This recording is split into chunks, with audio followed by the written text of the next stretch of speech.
Assalamualaikum warahmatullahi wabarakatuh.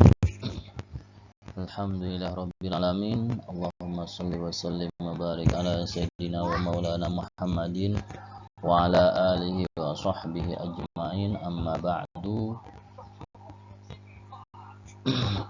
Gimana kabarnya? Mudah-mudahan Anda antum selalu diberikan kesehatan, diberikan kekuatan iman dan Islam, dan mudah-mudahan sekali lagi kita berdoa mudah-mudahan wabah yang terus masih berada di muka bumi ini yaitu COVID-19 mudah-mudahan disegerakan oleh Allah, dimusnahkan oleh Allah dari muka bumi ini. Amin ya rabbal alamin. Oke. Kemarin kita sudah membahas tentang proses berdirinya Abbasiyah.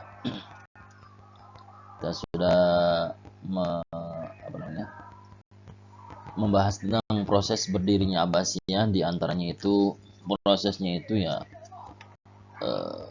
penamaan Abbasiyahnya itu gimana, kemudian tokoh kuncinya itu siapa saja. Di antaranya tokoh kuncinya itu berarti yang pertama Muhammad bin Ali, kemudian Ibrahim bin Muhammad, sama yang seterusnya Abu Muslim al-Qusairi. Tiga orang.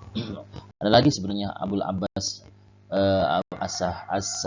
As-Safah, terus Abu Ja'far Al-Mansur. Ini sebenarnya ada 5 orang, cuma kemarin dibahas yang 3 aja karena mungkin itu yang paling sentral. Kemudian Abul Abbas ini dia nanti yang menjadi khalifah pertama Bani Abbasiyah, dan Abu Ja'far Al-Mansur ini nanti yang menggantikan Abul Abbas As-Safah. Kita akan membahas yang selanjutnya. Pemerintahan dinasti Abbas ini berada di Baghdad. Di dinasti Abbasiyah di Baghdad. Apa langsung ke Baghdad? Apa gimana? Kita nanti akan bahas. Dinasti Abbasiyah di Baghdad ini ada mengalami beberapa proses. Pertama yaitu dengan runtuhnya dinasti Umayyah. Ini dinasti Umayyah runtuh, kemudian otomatis ada salah satu dari dinasti Abbasiyah yang menjadi khalifah. Sebenarnya sebelum Abul Abbas ini menjadi khalifah pertama dinasti Abbasiyah, ada kesepakatan antara ulama Syiah yaitu Muhammad bin Abdullah dengan Ibrahim bin Muhammad ini, bahwasanya Imam Syiah ini Muhammad bin Abdullah ini dijadikan sebagai khalifah bayangan oleh Ibrahim bin Muhammad.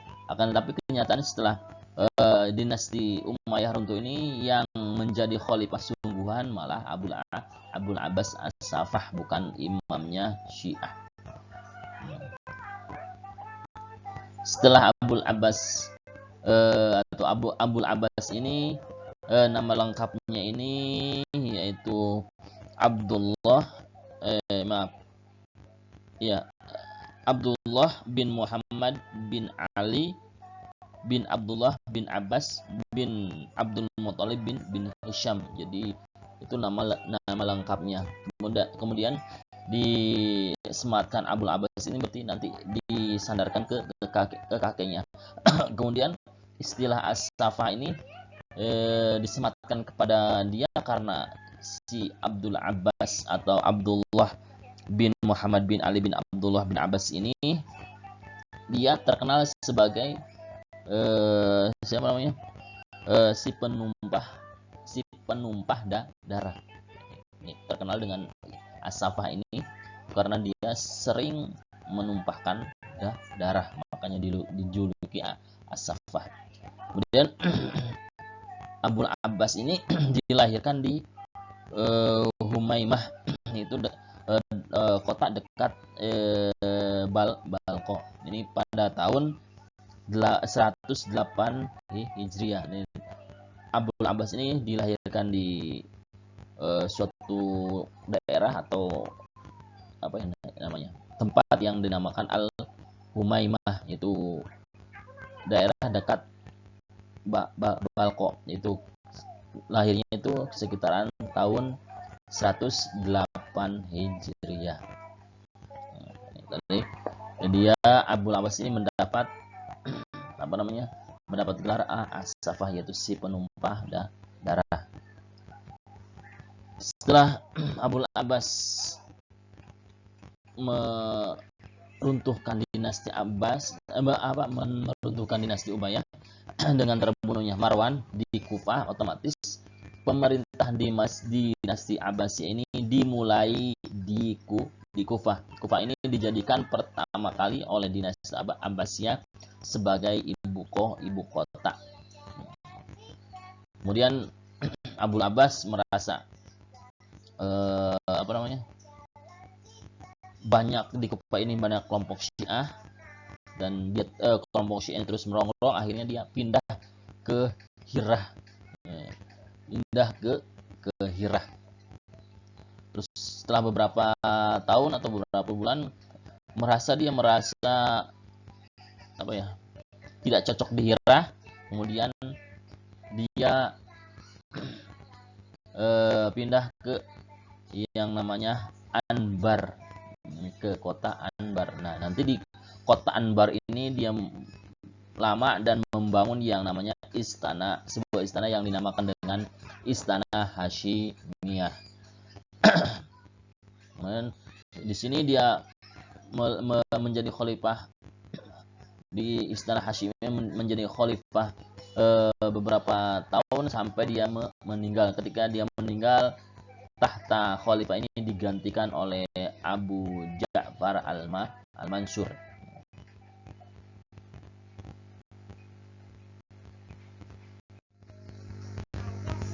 Setelah Abul Abbas ini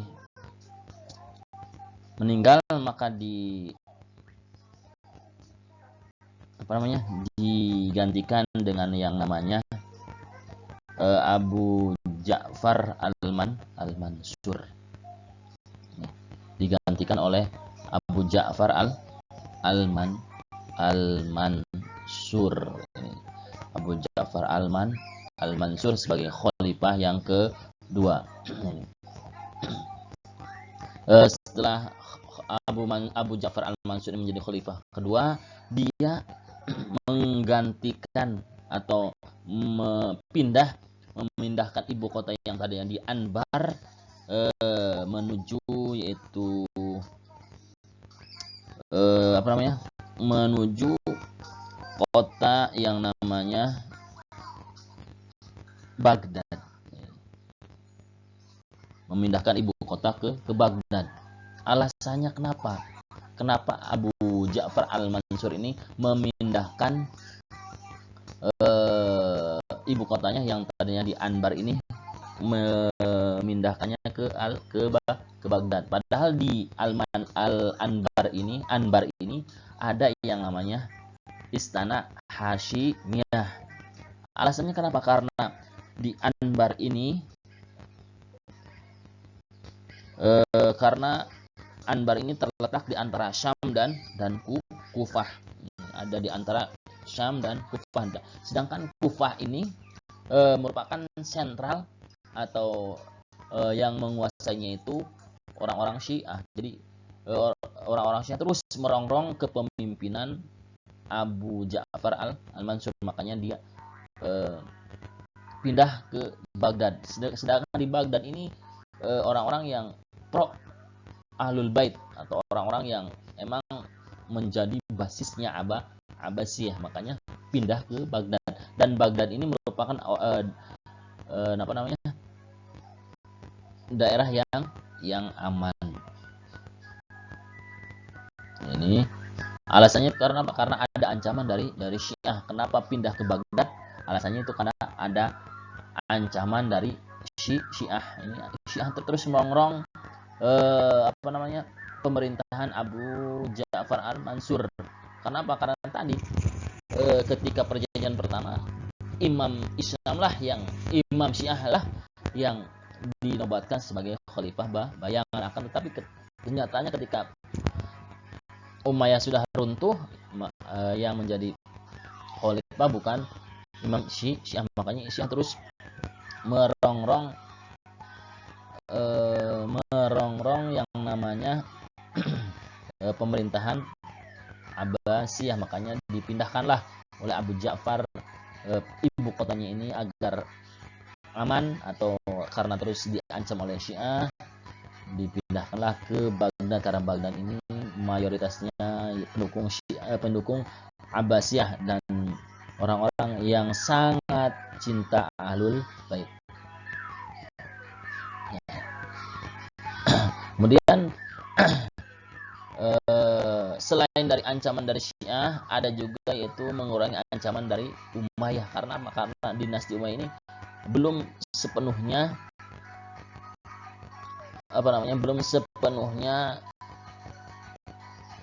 dibasmi atau belum sepenuhnya hilang dari pemerintahan dinasti Abbasiyah. Kemudian dipindahkanlah tadi. Berarti alasannya ada dua. Yang pertama ada ancaman dari Syiah, kemudian ada ancaman juga dari generasi Umayyah, hanya dipindahkan ke Baghdad. Terus Baghdad juga ini dia merupakan pusat perdagangan yang sering dikunjungi oleh pedagang Cina dan pedagang India. Dan Baghdad ini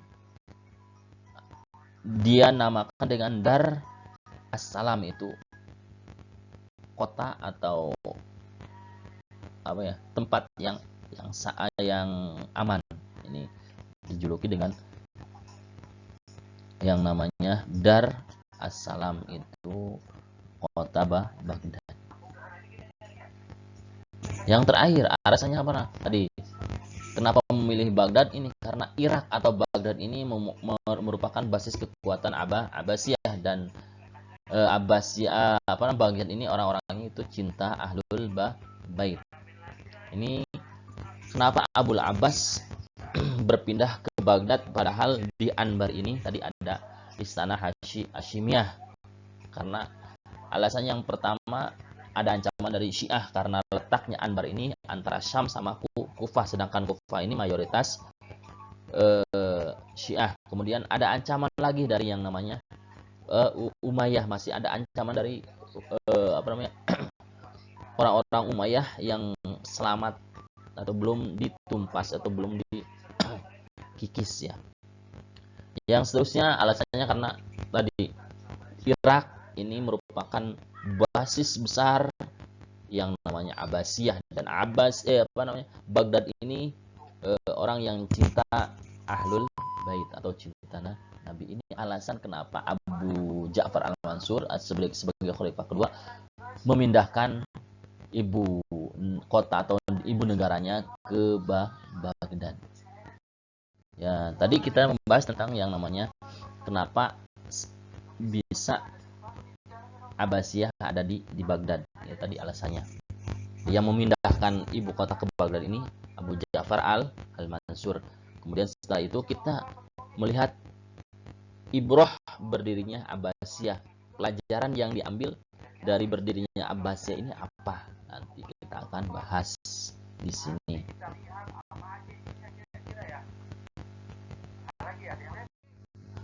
Abu Abbas menjadi khalifah pertama Abbasiyah ini atas dukungan dari masyarakat Al-Khurasan dan Syiah ini yang ada di Kufah ini untuk menghancurkan atau meruntuhkan dinasti Umayyah setelah dia menjadi penguasa.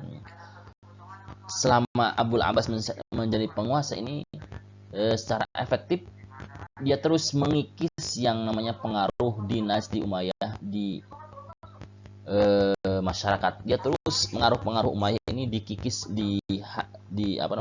dihilangkan sedikit demi sedikit dari masyarakat tentang pengaruhnya dinasti Umayyah.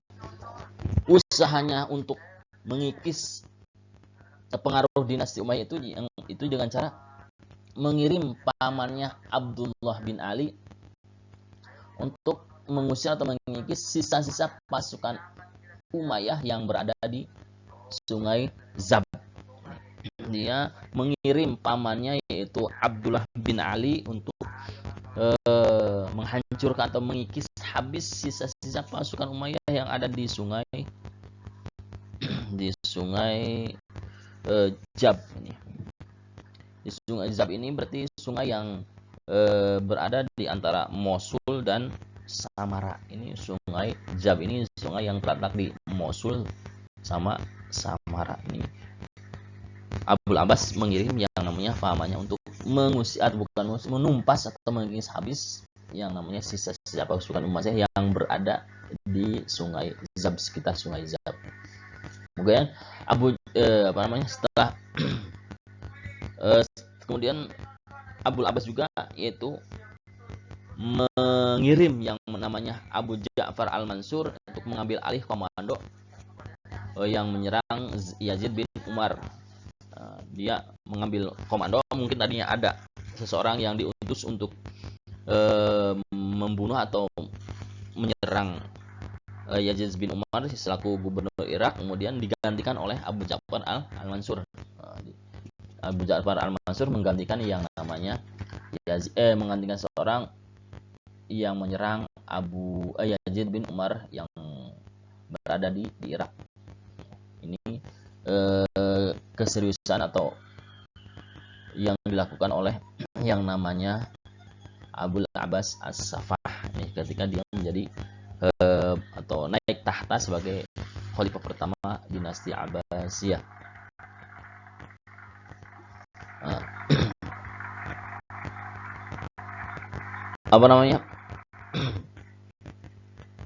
Usaha-usaha Abul Abbas ini itu terus memantapkan orang-orang agar menyintai Ahlul Bait.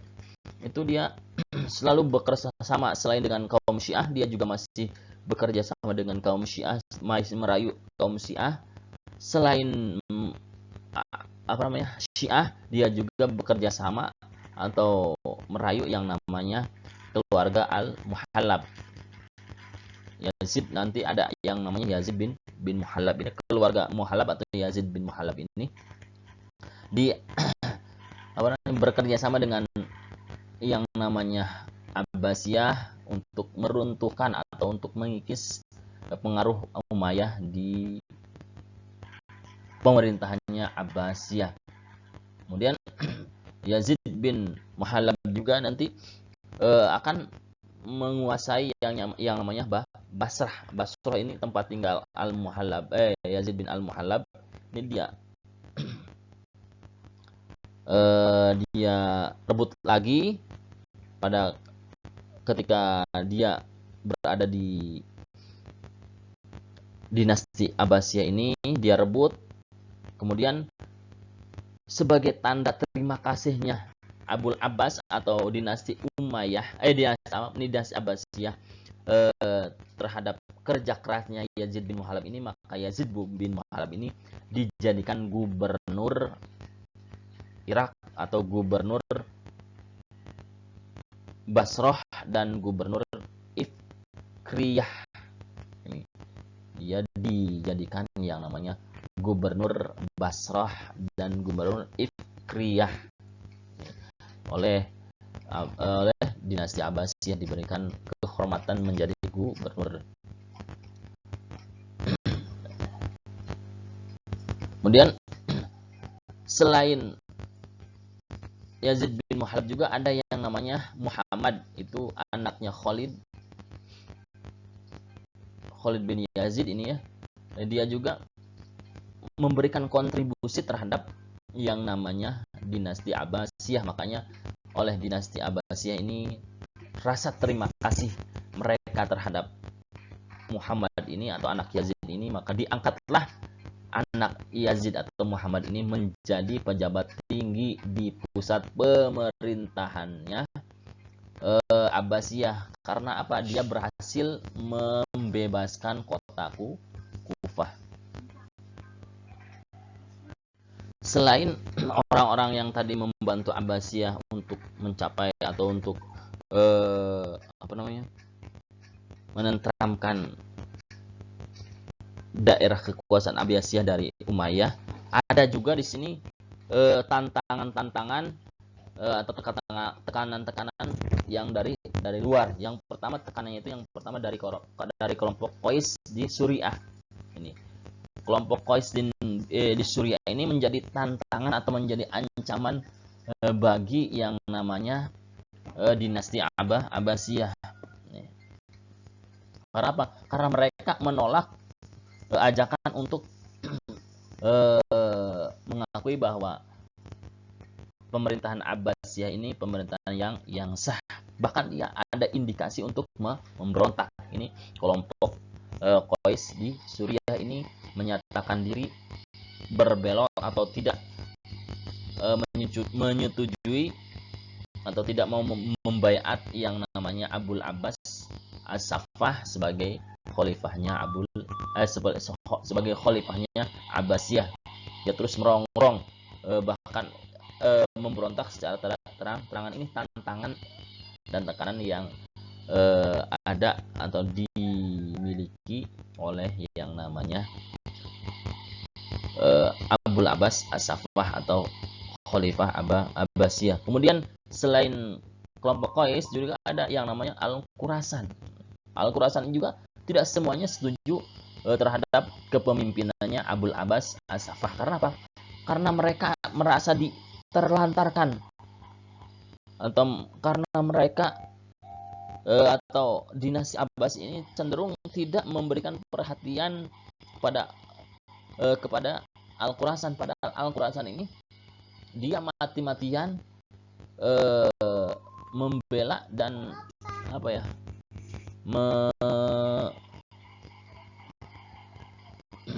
memenangkan yang mana revolusi Abbasiyah ini Al-Khurasan. Tapi ketika Abbasiyah ini menjadi khalifah atau menang atau bisa meruntuhkan yang namanya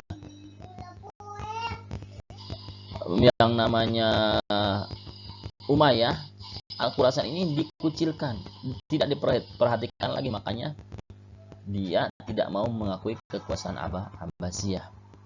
Yang seterusnya yang menjadi kendala atau menjadi tantangan dan tekanan di dinasti Abbasiyah itu ada 3 petinggi yang ketika Abul Abbas meninggal ini dia antara satu dengan yang ini saling sikut, ingin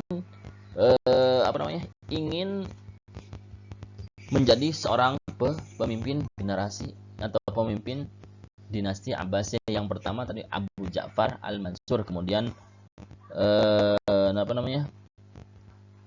Abu Muslim Al-Khurasani, dan yang seterusnya. 3 orang ini berarti dari dinasti dari yang Syiah juga. Berarti ini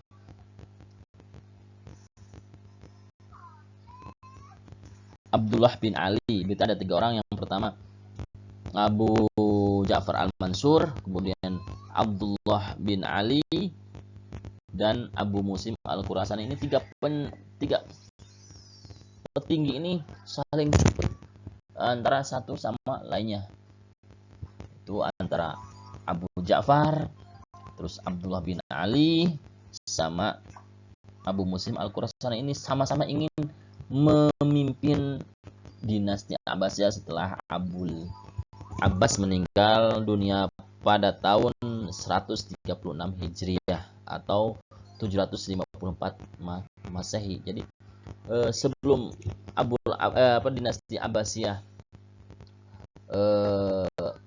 bisa beberapa generasi ini ada yang namanya kecemburuan atau saling ingin menguasai, saling ingin menjadi pemimpin. Itu ada 3 petinggi di dinasti Abbasiyah yang saling berebut menjadi penguasa atau menjadi khalifah pengganti Abul Abbas. Ini kendala-kendala atau tekanan-tekanan atau tantangan yang ada di Abbasiyah pada tahap pertama. Itu yang pertama dari kelompok Qais di Syria, kemudian dari orang-orang Al-Khurasan, dan yang penting yang di dalamnya itu ada 3 petinggi yang saling sikut untuk menuju tahta khalifah pengganti Abul Abbas. Oke, Ustadz cukupkan. Mudah-mudahan ada manfaatnya. Akhir kalam, wassalamualaikum warahmatullahi wabarakatuh.